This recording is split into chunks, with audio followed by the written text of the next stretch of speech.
Saint Francis of Assisi, Feast Day. October 4th, patron and animals, merchants and ecology. Birth: 1181. Death: 1226. Founder of the Franciscan order, born at Assisi in Umbria, in 1181. In 1182, Pietro Bernardone returned from a trip to France to find out his wife had given birth to a son. Far from being excited or apologetic because he'd been gone, Pietro was furious because she'd had his new son baptized Giovanni after John the Baptist. The last thing Pietro wanted in his son was a man of God. He wanted a man of business, a cloth merchant like he was, and he especially wanted a son who would reflect his infatuation with France. So he renamed his son Francesco, which is the equivalent of calling him Frenchman. Francis enjoyed a very rich, easy life growing up because of his father's wealth and the permissiveness of the times. From the beginning, everyone, and I mean everyone, loved Francis. He was constantly happy, charming, and a born leader. If he was picky, people excused him. If he was ill, people took care of him. If he was so much of a dreamer he did poorly in school, no one minded. In many ways he was too easy to like for his own good. No one tried to control him or teach him. As he grew up, Francis became the leader of a crowd of young people who spent their nights in wild parties. Thomas of Celano, his biographer who knew him well, said, in other respects an exquisite youth, he attracted to himself a whole retinue of young people addicted to evil and accustomed to vice. Francis himself said, I lived in sin during that time. Francis fulfilled every hope of Pietro's, even falling in love with France. He loved the songs of France, the romance of France, and especially the free adventurous troubadours of France who wandered through Europe. And despite his dreaming, Francis was also good at business. But Francis wanted more than wealth. But not holiness. Francis wanted to be a noble, a knight. Battle was the best place to win the glory and prestige he longed for. He got his first chance when Assisi declared war on their longtime enemy, the nearby town of Perugia. Most of the troops from Assisi were butchered in the fight. Only those wealthy enough to expect to be ransomed were taken prisoner. At last Francis was among the nobility like he always wanted to be, but chained in a harsh, dark dungeon. All accounts say that he never lost his happy manner in that horrible place. Finally, after a year in the dungeon, he was ransomed. Strangely, the experience didn't seem to change him. He gave himself to partying with as much joy and abandon as he had before the battle. The experience didn't change what he wanted from life either, glory.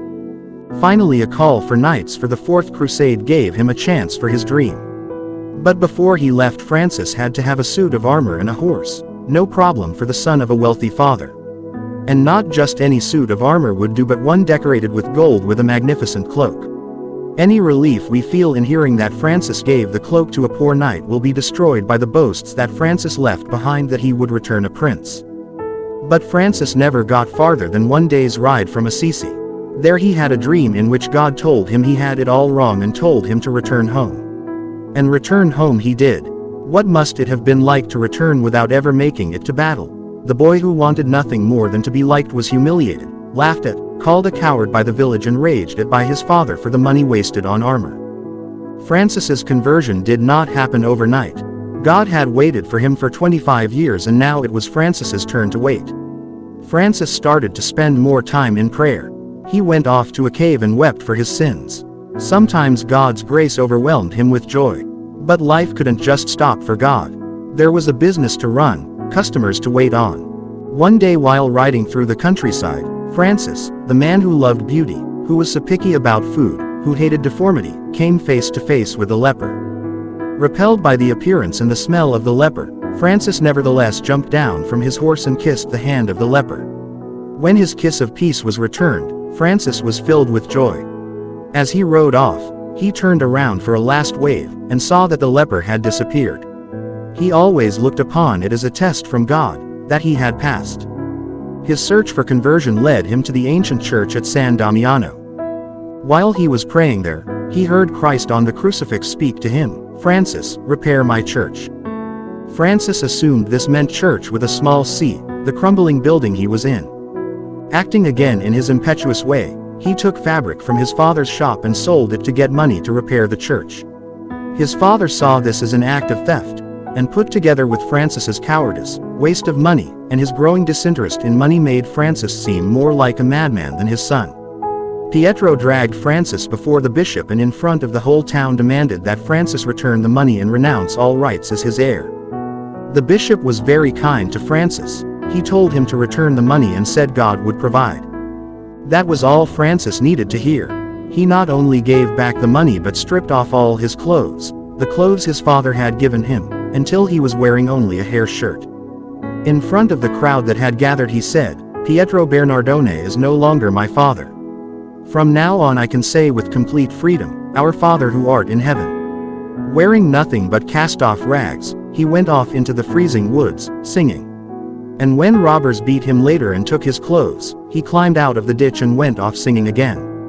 From then on Francis had nothing. And everything. Francis went back to what he considered God's call. He begged for stones and rebuilt the San Damiano church with his own hands, not realizing that it was the church with a capital C that God wanted repaired. Scandal and avarice were working on the church from the inside while outside heresies flourished by appealing to those longing for something different or adventurous. Soon Francis started to preach. He was never a priest, though he was later ordained a deacon under his protest. Francis was not a reformer. He preached about returning to God and obedience to the church. Francis must have known about the decay in the church, but he always showed the church and its people his utmost respect. When someone told him of a priest living openly with a woman and asked him if that meant the Mass was polluted, Francis went to the priest, knelt before him, and kissed his hands, because those hands had held God. Slowly companions came to Francis, people who wanted to follow his life of sleeping in the open, begging for garbage to eat. And loving God, with companions, Francis knew he now had to have some kind of direction to this life, so he opened the Bible in 3 places. He read the command to the rich young man to sell all his good and give to the poor, the order to the apostles to take nothing on their journey, and the demand to take up the cross daily. "Here is our rule," Francis said, as simple, and as seemingly impossible, as that. He was going to do what no one thought possible anymore, live by the gospel. Francis took these commands so literally that he made one brother run after the thief who stole his hood and offer him his robe. Francis never wanted to found a religious order. This former knight thought that sounded too military. He thought of what he was doing as expressing God's brotherhood. His companions came from all walks of life, from fields and towns, nobility and common people, universities, the church, and the merchant class. Francis practiced true equality by showing honor, respect, and love to every person whether they were beggar or pope. Francis's brotherhood included all of God's creation. Much has been written about Francis's love of nature, but his relationship was deeper than that. We call someone a lover of nature if they spend their free time in the woods or admire its beauty. But Francis really felt that nature, all God's creations, were part of his brotherhood. The sparrow was as much his brother as the pope. In one famous story, Francis preached to hundreds of birds about being thankful to God for their wonderful clothes, for their independence, and for God's care. The story tells us the birds stood still as he walked among him, only flying off when he said they could leave. Another famous story involves a wolf that had been eating human beings. Francis intervened when the town wanted to kill the wolf and talked the wolf into never killing again. The wolf became a pet of the townspeople who made sure that he always had plenty to eat. Following the gospel literally, Francis and his companions went out to preach 2 by 2. At first, listeners were understandably hostile to these men in rags trying to talk about God's love. People even ran from them for fear they'd catch this strange madness. And they were right, because soon these same people noticed that these barefoot beggars wearing sacks seemed filled with constant joy. They celebrated life, and people had to ask themselves, could one own nothing and be happy? Soon those who had met them with mud and rocks, greeted them with bells and smiles. Francis did not try to abolish poverty, he tried to make it holy. When his friars met someone poorer than they would eagerly rip off the sleeve of their habit to give to the person. They worked for all necessities and only begged if they had to. But Francis would not let them accept any money. He told them to treat coins as if they were pebbles in the road. When the bishop showed horror at the friars' hard life, Francis said, if we had any possessions we should need weapons and laws to defend them. Possessing something was the death of love for Francis. Also, Francis reasoned, what could you do to a man who owns nothing? You can't starve a fasting man, you can't steal from someone who has no money, you can't ruin someone who hates prestige. They were truly free. Francis was a man of action. His simplicity of life extended to ideas and deeds. If there was a simple way, no matter how impossible it seemed, Francis would take it. So when Francis wanted approval for his brotherhood, he went straight to Rome to see Pope Innocent III. You can imagine what the Pope thought when this beggar approached him. As a matter of fact, he threw Francis out. But when he had a dream that this tiny man in rags held up the tilting Lateran basilica, he quickly called Francis back and gave him permission to preach. Sometimes this direct approach led to mistakes that he corrected with the same spontaneity that he made them. Once he ordered a brother who hesitated to speak because he stuttered to go preach half naked. When Francis realized how he had hurt someone he loved, he ran to town, stopped the brother, took off his own clothes, and preached instead. Francis acted quickly because he acted from the heart. He didn't have time to put on a role.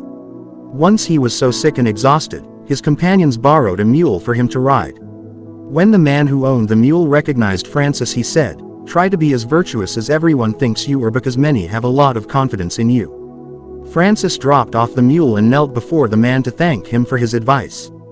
Another example of his directness came when he decided to go to Syria to convert the Muslims while the Fifth Crusade was being fought. In the middle of a battle, Francis decided to do the simplest thing and go straight to the Sultan to make peace. When he and his companion were captured, the real miracle was that they weren't killed. Instead, Francis was taken to the Sultan, who was charmed by Francis and his preaching. He told Francis, "I would convert to your religion, which is a beautiful one, but both of us would be murdered." Francis did find persecution and martyrdom of a kind, not among the Muslims, but among his own brothers. When he returned to Italy, he came back to a brotherhood that had grown to 5,000 in 10 years. Pressure came from outside to control this great movement, to make them conform to the standards of others. His dream of radical poverty was too harsh, people said. Francis responded, "Lord, didn't I tell you they wouldn't trust you?" He finally gave up authority in his order, but he probably wasn't too upset about it. Now he was just another brother, like he'd always wanted. Francis's final years were filled with suffering as well as humiliation. Praying to share in Christ's passion, he had a vision, received the stigmata, the marks of the nails and the lance wound that Christ suffered, in his own body. Years of poverty and wandering had made Francis ill. When he began to go blind, the Pope ordered that his eyes be operated on. This meant cauterizing his face with a hot iron. Francis spoke to Brother Fire, the Most High has made you strong and beautiful and useful. Be courteous to me now in this hour, for I have always loved you, and temper your heat so that I can endure it. And Francis reported that Brother Fire had been so kind that he felt nothing at all. How did Francis respond to blindness and suffering? That was when he wrote his beautiful canticle of the sun that expresses his brotherhood with creation in praising God. Francis never recovered from this illness. He died on October 4, 1226 at the age of 45. Francis is considered the founder of all Franciscan orders and the patron saint of ecologists and merchants.